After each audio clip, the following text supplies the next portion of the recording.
تو یہ آیت کریمہ مرکزی دلیل ہے ہمارے پاس عقیدہ ختم نبوت پر۔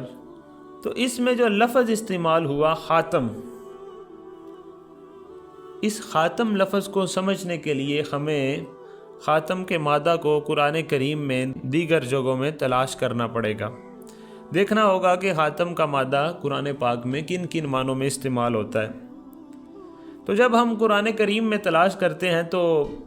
خاتمہ کا مادہ جو ہے یہ ہمیں 7 مختلف مقامات پر ملتا ہے۔ میں وہ آیات آپ کے سامنے رکھتا ہوں۔ سب سے پہلے سورہ البقرہ میں ختم اللہ علی قلوبہم وعلی سمعہم، پھر اس کے بعد سورہ الانعام میں ختم علی قلوبکم، پھر سورہ یاسین میں الیوم نختم علی افواہہم، پھر فإن یشاء اللہ یختم علی قلبک سورہ شورى، پھر سورہ الجاثیہ میں ختم علی سمعہ وقلبہ، پھر سورہ مطففین میں یسقون من رحیق مختوم، اور پھر سورہ مطففین میں ختامہ مسک۔ یہ کل 7 مقامات ہیں جہاں پہ خاتمہ کا مادہ قرآن کریم میں استعمال ہوا ہے۔ تو جب ان آیات کو ہم غور سے پڑھیں، ان آیات کا غور سے ترجمہ پڑھیں، تو ہم اس نتیجے پر پہنچتے ہیں کہ قرآن کریم میں جہاں پہ بھی خاتمہ کا مادہ استعمال ہوا ہے وہ کسی چیز کو بند کر کے اس میں کسی چیز کے اندر داخل ہونے یا اندر سے باہر آنے کا راستہ بند کرنے کے لیے یہ مادہ استعمال ہوا ہے۔ یعنی ایک چیز کو بند کر دیا، ایسا بند کر دیا کہ جو اندر ہے وہ باہر نہیں آ سکتا اور جو باہر ہے وہ اندر نہیں جا سکتا۔ جب اس پہ ہم نے غور کیا تو پھر سورہ احزاب کی آیت نمبر 40 تو بالکل واضح ہو گئی کہ وہاں پہ بھی اللہ تعالیٰ یہی فرما رہا ہے کہ سلسلہ نبوت نبی علیہ السلام کے آنے سے ایسا بند ہوا کہ اب نہ کوئی اس سلسلے سے باہر نکل سکتا ہے اور نہ کوئی نیا اس سلسلے میں داخل ہو سکتا ہے، یعنی کہ کسی نئے نبی کے پیدا ہونے کی کوئی گنجائش نہیں۔ پھر مفسرین کی ایک جماعت نے اس آیت کریمہ کے تحت نبی علیہ السلام کو آخری نبی لکھا ہے۔ تفسیر معانی القرآن میں علامہ ابراہیم آپ فرماتے ہیں، ان کا سن وصال جو ہے 311 ہجری ہے، آپ فرماتے ہیں خاتم النبیین اور خاتم النبیین، خاتم النبیین یعنی تا کی زیر کے ساتھ، اس سے مراد ختم کرنے والا نبیوں کا ہے، اور خاتم النبیین یعنی تا کی زبر کے ساتھ پڑھا جائے تو اس کا معنی آخری نبی ہوگا۔ اس کا مطلب یہ ہے کہ ان کے بعد کوئی نبی پیدا نہیں ہوگا۔ اور خاتم کی میم کو اگر زبر لگا کر پڑھا جائے تو اس کا مطلب یہ ہے کہ وہ اللہ کے رسول اور خاتم النبیین ہیں۔ اگر میم کو پیش لگا کر پڑھا جائے تو اس کا مطلب یہ ہے کہ وہ خاتم النبیین ہیں۔ اس ساری عبارت کی وضاحت یہ ہے کہ چاہے آپ زیر لگا کے پڑھیں، آپ خاتم پڑھیں، خاتم پڑھیں، جو بھی پڑھیں، معنی اس کا یہی بنتا ہے، سلسلہ نبوت کو ختم کرنے والے آخری نبی، یہی معنی بنتا ہے۔ آپ جون سی بھی حرکت اس کے اوپر پڑھ لیں، یہ تفسیر معانی القرآن میں لکھا ہوا ہے۔ پھر آگے تفسیر تبری ہے، اس میں امام تبری علیہ رحمہ فرماتے ہیں، یہ امام تبری وہی ہیں جن کے بارے میں مرزا قادیانی کہتا ہے کہ آپ رئیس المفسرین ہیں۔ ان کو مرزا قادیانی نے رئیس المفسرین کہا ہے، یعنی مفسرین کے سردار۔ امام تبری تفسیر تبری میں فرماتے ہیں لیکن وہ خدا کے رسول اور خاتم النبیین ہیں، یعنی نبی علیہ السلام اللہ تعالیٰ کے رسول ہیں اور خاتم النبیین ہیں، جنہوں نے سلسلہ نبوت کو بند فرما دیا اور اس پر مہر ثبت کر دی، لہٰذا آپ کے بعد قیامت تک کسی کے لیے نہیں کھولی جائے گی۔ امام تبری کہہ رہے ہیں کہ اس سلسلے پر نبی علیہ السلام نے مہر ثبت کر دی ہے، اب نبی علیہ السلام کے بعد قیامت تک کسی کے لیے یہ سلسلہ نہیں کھولا جائے گا، یعنی کوئی نیا نبی پیدا نہیں ہوگا۔ پھر آگے امام تبری جو ہیں وہ مشہور تابعی حضرت قتادہ رضی اللہ تعالیٰ عنہ کا قول لکھتے ہیں۔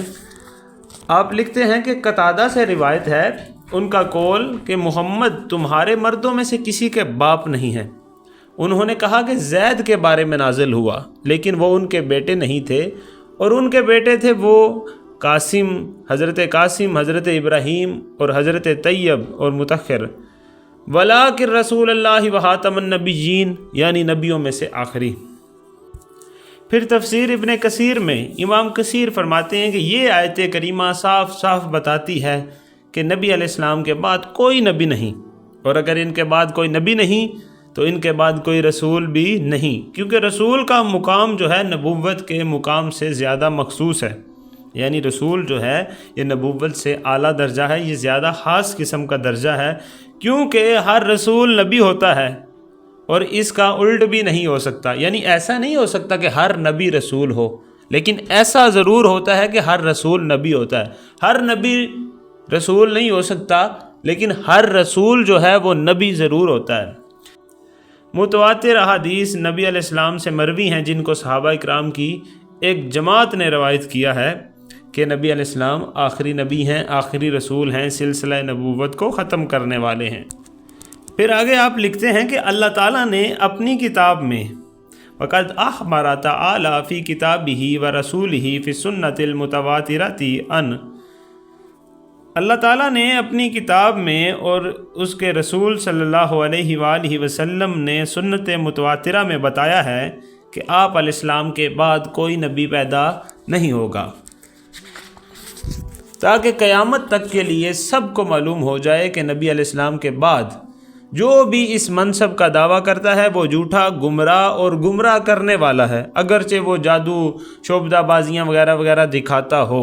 لیکن عقل والے جانتے ہیں یہ دجل ہے، فریب کاری ہے، گمراہی ہے۔ امام ابن کثیر نے بھی اپنا فیصلہ سنا دیا، اور اس آیت کریمہ کی تفسیر میں انہوں نے بھی یہی فرمایا کہ نبی علیہ السلام آخری نبی ہیں، اب کوئی نیا نبی پیدا نہیں ہوگا۔ پھر تفسیر بغوی میں اسی آیت کریمہ کے تحت لکھا گیا ہے وَلَٰكِن رسول اللہ وَخَاتَمَ النَّبِيِّينَ، لیکن خدا کے رسول اور انبیاء کے خاتم اللہ تعالیٰ نے آپ پر نبوت کا اختتام کر دیا۔ فرما رہے ہیں کہ نبوت نبی علیہ السلام پہ ختم ہو گئی۔ اور آگے قاری ابن عامر اور قاری عاصم نے خاتم کی تا کو زبر لگا کر پڑھا ہے، یعنی خاتم پڑھا ہے۔ امام عاصم کی قرات اور امام ابن عامر کی جو قرات ہے انہوں نے خاتم کی تا کو زبر لگا کر پڑھا ہے، جس کا مطلب ہے آخری نبی۔ اور ان کے علاوہ جو باقی قراء حضرات ہیں انہوں نے خاتم کی تا کو زیر کے ساتھ پڑھا، یعنی حاتم پڑھا ہے، تب اس کا معنی ہوگا کہ آپ علیہ السلام نے انبیاء کا خاتمہ کر دیا، لہٰذا آپ علیہ السلام انبیاء کے ختم کرنے والے ہوئے۔ پھر تفسیر در منصور میں امام سیوطی رحمہ اللہ علیہ فرماتے ہیں، امام سیوطی کو بھی مرزا قادیانی نے معتبر مانا ہے، مجدد مانا ہے۔ آپ حضرت قتادہ رضی اللہ تعالیٰ عنہ سے روایت کرتے ہیں ان قتادہ رضی اللہ تعالیٰ عنہ فی قولہ ولیکن رسول اللہ وخاتم النبیین، روایت کرتے ہیں کہ حضرت قتادہ نے فرمایا کہ خاتم النبیین کا مطلب ہے آخری نبی، اور حضرت حسن سے روایت ہے کہ خاتم النبیین کا مطلب ہے کہ اللہ تعالیٰ نے نبی علیہ السلام کے ذریعے سلسلہ نبوت کا اختتام کر دیا، اور آپ علیہ السلام نبیوں کے آخر میں مبعوث کیے گئے ہیں، یعنی نبی علیہ السلام کے ذریعے نبوت کے سلسلے کو ختم کر دیا گیا، اور نبی علیہ السلام نبیوں میں سب سے آخر میں مبعوث کیے گئے ہیں۔ امام سیوطی کا عقیدہ بھی اس آیت کے تحت یہی ہے کہ نبی علیہ السلام آخری نبی ہیں، انہوں نے بھی یہی معنی مراد لیا ہے اس آیت کریمہ سے، جو الحمدللہ آج تک ہم لیتے آ رہے ہیں۔